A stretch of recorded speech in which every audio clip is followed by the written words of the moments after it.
গোটা দক্ষিণবঙ্গে 10 জেলা এবং উত্তরের 2 জেলা আজ রাত পর্যন্ত বৃষ্টি। 2 মেদিনীপুর এবং 2 24 পরগনা মাঝারি বৃষ্টি।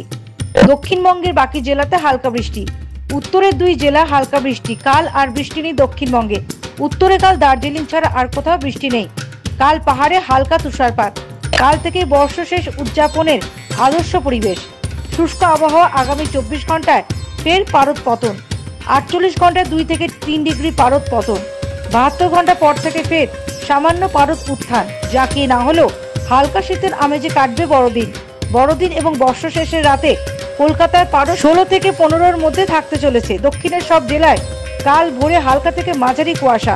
উত্তরে দার্জিলিং, কালিম্পং, জলপাইগুড়ি, আলিপুরদুয়ার বাদে বাকি সব জেলায় কাল ভোরে ঘন কুয়াশা। কাল উত্তরবঙ্গে খুব ভোরে দৃশ্যমানতা কোথাও কোথাও 200 মিটারের নিচে নামবে। নিম্নচাপ আছে পশ্চিম মধ্য বঙ্গোপসাগর থেকে এগিয়েছে। গত 6 ঘন্টায় 12 কিলোমিটার গতিবেগে এগিয়েছে। অভিমুখ বিশাখাপত্তনম। রবিবার বিকেল পর্যন্ত গভীর সমুদ্র যাওয়া নিষেধ। মৎস্যজীবীদের জন্য নিষেধাজ্ঞা। অন্ধ্র তামিলনাড়ু উপকূলে নিষেধাজ্ঞা। গত 24 ঘন্টায় সব থেকে বেশি বৃষ্টি ঝাড়গ্রামে প্রায় 8 মিলিমিটার। কলকাতা বৃষ্টি হয়েছে 2 মিলিমিটার। পশ্চিম মেদিনীপুরে 5 মিলিমিটার। পূর্ব মেদিনীপুরে 8 মিলিমিটার। কুয়াশা পড়ার যথেষ্ট সম্ভাবনা। আজকে দক্ষিণবঙ্গের সব জেলাতেই ভোরবেলায় আপনার আইসোলেটেড ডেন্স ফগের সতর্কবার্তা আছে এবং তাতে দৃশ্যমানতা 200 মিটারের নিচে নেমে যাবে আর কি, ঠিক আছে।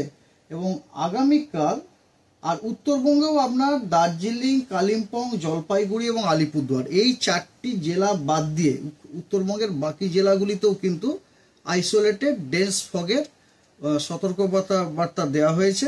সেখানে দৃশ্যমানতা আপনার 200 মিটারের নিচে থাকে সব জেলা। এই 4টি জেলা বাদ দিয়ে যে নামগুলো করলাম, দার্জিলিং, কালিম্পং, জলপাইগুড়ি, আলিপুরদুয়ার, এই 4টে জেলা বাদ দিয়ে উত্তরবঙ্গের অন্য জেলাগুলি, that means I mean to say Coochbehar, Uttar Dinajpur, দক্ষিণ দিনাজপুর এবং মালদা, এই জেলাগুলিতে আইসোলেটেড ডেন্স ফগের সতর্কবার্তা দেওয়া হয়েছে আজকে। Bureau report, United India news.